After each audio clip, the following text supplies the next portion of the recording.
जब से चैप्टर 236 में सुकुना ने गोजो के 2 टुकड़े किए हैं, तब से हमें हर कुछ चैप्टर्स के बाद सिर्फ एक ही बात सुनाई देती है, गोजो इज बैक। एंड ये सब भाई मैं इतनी बार सुन चुका हूँ कि मैं भी सोचने लगा कि क्या कोई तरीका है जिससे सच में सातोरू गोजो वापस आ सकता है। सो जुजुत्सु काइसेन के दोनों सीजन्स को अच्छे से देखने के बाद, उसके कुछ इंपॉर्टेंट चैप्टर्स को अच्छे से पढ़ने के बाद एंड हमारे फेवरेट यूट्यूबर्स की कुछ इंपॉर्टेंट वीडियोस को एनालाइज करने के बाद मुझे एक तरीका मिल गया जिससे सातोरू गोजो सच में वापस आ सकता है, जिसे मैं यहाँ पर बताने वाला हूँ, तो कोई भी पार्ट को स्किप मत करना। सो इसे समझने के लिए हम लोग सबसे पहले चलते हैं जुजुत्सु काइसेन सीजन 1 एपिसोड 5 पर, जहाँ पर जुवेनाइल डिटेंशन सेंटर में स्पेशल ग्रेड कर्स स्पिरिट को हराने के बाद सुकुना मेगुमी के सामने आता है एंड भाई वो यूजी का हार्ट उसकी बॉडी से अलग कर देता है। एंड इसके बाद का तो तुम लोगों को पता ही होगा, यूजी यहाँ पर मर जाता है। एंड इसके अगले एपिसोड में हम लोग ये देखते हैं कि सुकुना यूजी को वापस से जिंदा कर देता है। वेल कैसे करता है इसके बारे में बात हम लोग आगे करने वाले हैं। पहले सिर्फ इतना समझ लो कि सुकुना ने यूजी को मरने के बाद भी वापस जिंदा कर दिया है। इसका मतलब जेजेके के वर्ल्ड में ये तो पॉसिबल है कि कोई इंसान अगर मर जाता है तो उसे दोबारा जिंदा किया जा सकता है। एंड चलो अब बात करते हैं कि आखिर सुकुना ने ये कैसे किया।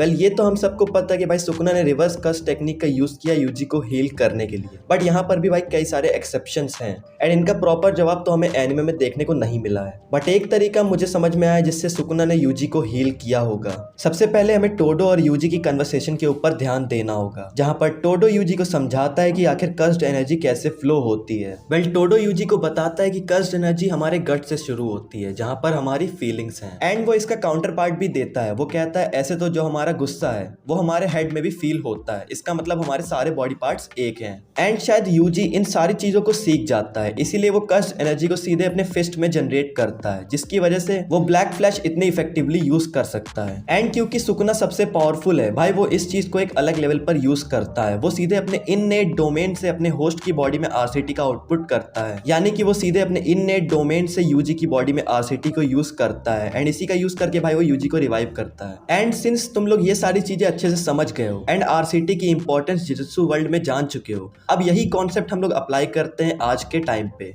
Well here it comes. JJK chapter 261 Shoko Gojo की बॉडी को अच्छी से टाई अप कर देती है एंड भाई वो यूटा से कहती है कि जब तुम केंजाकू की टेक्निक को यूज करके गोजो की बॉडी में जाओगे तो तुम्हें फुल स्ट्रेंथ से रिवर्स कर्स टेक्निक यूज करनी होगी ताकि तुम गोजो की बॉडी को हील कर सको। एंड यहाँ पर रिवर्स कर्स टेक्निक का कॉन्सेप्ट आ चुका है। अब आरसीटी यूज करने के बाद यूटा AKA गोजो जाता है सुकुना से फाइट करने एंड इन दोनों का वापस से डोमेन क्लैश स्टार्ट हो जाता है। एंड यहाँ पर हमें भाई गोजो की बॉडी के अंदर का कोई सीन नहीं दिखाया गया एंड इवन भाई उसके बारे में कोई भी बात नहीं करी गई है, बट एक चीज की हिंट हमें बार बार दी जा रही है कि आखिर यूटा के साथ क्या होगा। वेल फुली मैनिफेस्टेड रिका के साथ यूटा कोई भी टेक्निक को सिर्फ 5 मिनट तक ही यूज कर सकता है एंड सब लोग यही सोच रहे हैं कि उस 5 मिनट के बाद यूटा का क्या होगा। एंड ये सारी चीजें भाई डिपेंड करती है केंजाकू की टेक्निक के ऊपर। वेल मैं इसके बारे में बात नहीं करने वाला, हम लोग सीधे बात करेंगे अपने टॉपिक के ऊपर। सो गोजो की बॉडी में आरसीटी यूज करी जा चुकी है एंड जितना भी अभी तक मैंने तुम्हें बताया है, इसका मतलब तुम लोग समझ रहे हो कि हाँ हो सकता है भाई गोजो की कॉन्शियसनेस वापस आ गई हो। अब तुम लोग ये सोच रहे होगे कि भाई वो तो सुकुना है, वो सबसे पावरफुल है भाई, वो किसी को भी मरने के बाद वापस ला सकता है। बट यहाँ पर भी भाई कोई कच्चा खिलाड़ी नहीं है, हमारे सामने है यूटा एंड हमें पता है कि भाई Yuta is only lower to Gojo, यानी कि सिर्फ भाई वो गोजो से कमजोर है एंड भाई वो काफी ज्यादा पावरफुल स्पेशल ग्रेड सॉर्सरर है।